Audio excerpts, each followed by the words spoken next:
প্রিয় শিক্ষার্থীবৃন্দ, আহ, এখন আলোচনা করবো তোমাদের কাছে বাক্সের উপপাদ্য। আমরা এর আগে শিখেছি উৎপাদক উপপাদ্য, এখন আজকে শিখবো বাক্সের উপপাদ্য। বাক্সের উপপাদ্য কাকে বলে? আমরা সাধারণত বাক করলে বাক্সেস থাকে।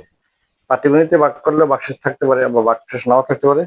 বীজগণিতেও আমরা বাঘ অঙ্ক করেছি, সপ্তম শ্রেণীতে গুণ বাঘ ছিল বাঘ। বহুপদীকে বহুপদী দ্বারা বাঘ, এক পদকে এক পদ দ্বারা বাঘ, বা বহুপদীকে এক পদ দ্বারা বাঘ, এক পদকে এক পদ দ্বারা এক পদী দ্বারা বাঘ করা হয়। আমরা ওইখানে সপ্তম বাঘ শিখেছি। এখন নবম দশম শ্রেণী বই আবার এই সরাসরি বাঘ না করে কিভাবে বাক্সেস নির্ণয় করা যায়, সেজন্য বাক্সেস উপপাদ্যের আবির্ভাব। সরাসরি বহুপদীকে বহুপদী দ্বারা বাঘ করে আমরা বাক্সেস নির্ণয় করতে পারি, আবার বাঘ না করেও বাক্সেস নির্ণয় করার এই সংক্ষেপ পদ্ধতি হচ্ছে বাক্সেস উপপাদ্য।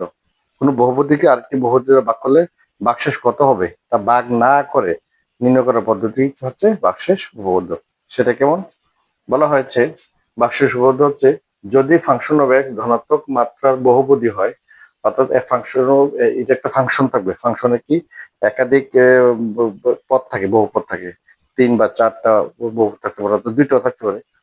তাহলে এক্স এর চলকের একটা যদি বহু মাত্রা হয় এবং তার মাত্রাটা হয় ধনাত্মক মাত্রার বহুপদী, যদি এরকম এফ অফ এক্স ধনাত্মক মাত্রার বহুপদী হয় এবং এ কোনো নির্দিষ্ট সংখ্যা হয়, এ কোনো নির্দিষ্ট সংখ্যা, এ বলতে যে কোনো পূর্ণ সংখ্যা হতে পারে, ধনাত্মক হতে পারে, ঋণাত্মক হতে পারে, যে যদি কোনো নির্দিষ্ট সংখ্যা হয়, তবে ফাংশন অফ এক্স কে এই ফাংশনটা যাই থাকবে, x cube plus 3x² plus 2x plus 1 এরকম ফাংশন থাকতে পারে।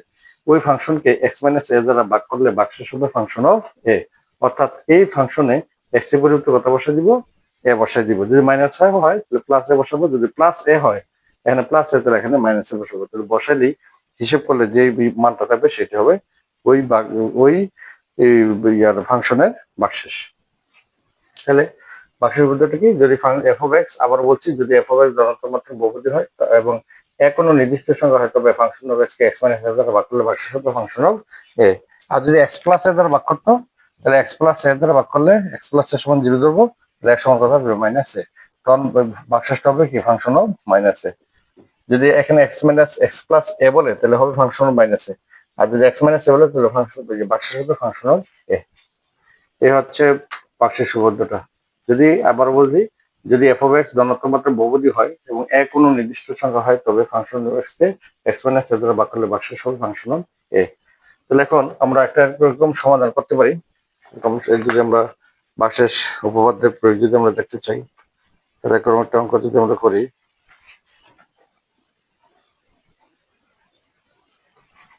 আমাদের সমস্যা, এখানে একটা সমস্যা হচ্ছে যে বলতেছে, এগুলো আমরা যদি মুছি, উদাহরণ দিলে তোমার বুঝতে সুবিধা হবে। একটা ফাংশন এফ অফ এক্স সমান x² মাইনাস 5x প্লাস 6, এটা একটা ফাংশন আছে, এটাকে এক্স মাইনাস 4 দ্বারা ভাগ করতে হবে। এক্স মাইনাস 4 দ্বারা ভাগ, এক্স মাইনাস 4 দ্বারা যদি ভাগ করলে আমাদের ভাগশেষ কত হবে? এই ফাংশনটাকে এফ অফ এক্স সমান x² মাইনাস 5x প্লাস 6, এটাকে এক্স মাইনাস 4 দ্বারা ভাগ করতে হবে। আমরা বহুপদীকে বহুপদীতে ভাগ করা শিখেছি, সরাসরি ভাগ করা যায়, কিন্তু ভাগ না করে আমরা ভাগশেষ নির্ণয় শিখবো। তাহলে আমরা এখানে বাক্সের পদ্ধতি কি? যদি এফ অফ এক্স ধনাত্মক মাত্রার বহুপদী হয় এবং কোনো নির্দিষ্ট সময়, তবে f of x x minus a দ্বারা ভাগ করলে বাক্সেস হবে কত? Function of a. তাহলে এখানে এক্স মাইনাস এ বলছে, এর জায়গায় কত আছে? এক্স মাইনাস 4, এক্স মাইনাস 4 দ্বারা ভাগ করবো, তাহলে এখানে এর জায়গায় কত আছে? 4, তাহলে এখানে ফাংশনে এর পরিবর্তে কত বসাই দিব? 4। আমরা যদি নির্ণয় করি, সুতরাং ফাংশন অফ 4, যেহেতু এক্স মাইনাস 4 দ্বারা ভাগ করবো, তার মানে এক্স এর পরিবর্তে 4 বসাবো, তাহলে এখানে কত? 4² মাইনাস 5 ইন্টু কত? 4 প্লাস কত? 6, 4 বর্গ 16 বিয়োগ 4 5 20 যোগ 6 সমান 16 6 কত? 22 বিয়োগ কত? 20 সমান কত থাকে? 2। তাহলে এই ফাংশনকে আমরা এই ফাংশনটাকে সরাসরি ভাগ না করে আমরা ভাগ করে ভাগশেষ কত বললাম? 2। আবার যদি আমরা এই x² মাইনাস 5x প্লাস 6 কে আমরা x মাইনাস 4 দ্বারা সরাসরি ভাগ করি, তারপরে ভাগশেষ কত পাবো? আমরা 2 পাবো। তাহলে ভাগ না করে ভাগশেষ বের করার পদ্ধতির নাম হচ্ছে কি? বাক্সেস উপপাদ্য। তাহলে এখানে এক্স মাইনাস এই এফ অফ এক্স একটা function, x² minus 5x plus 6, তাকে x মাইনাস 4 দ্বারা ভাগ করলে বাক্সেস কত হবে? আর বাঘ বাঘ বাঘ পদ্ধতিতে বের না করার পদ্ধতি হচ্ছে বাক্স সুবদ্ধ। তা আমাদের সিস্টেম হচ্ছে এখানে এক্স এর পরিবর্তে এখানে মাইনাস বলে প্লাস এর মান বসাবো, প্লাস বলে মাইনাস মান বসিয়ে এখানে এক্স এর পরিবর্তে বসা দিলে যে মানটা পাবো সেটা হচ্ছে তার বাক্সের শুভবদ্ধ। এই হচ্ছে বাক্সের শুভবদ্ধ।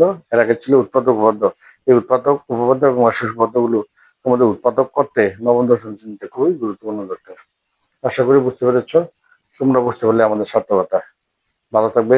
আবারও আরেকটি গুরুত্বপূর্ণ ভিডিও নিয়ে বা আরেকটি কোনো লেকচার নিয়ে আরেকটা ইয়াতে তোমাদের সাথে দেখা হবে।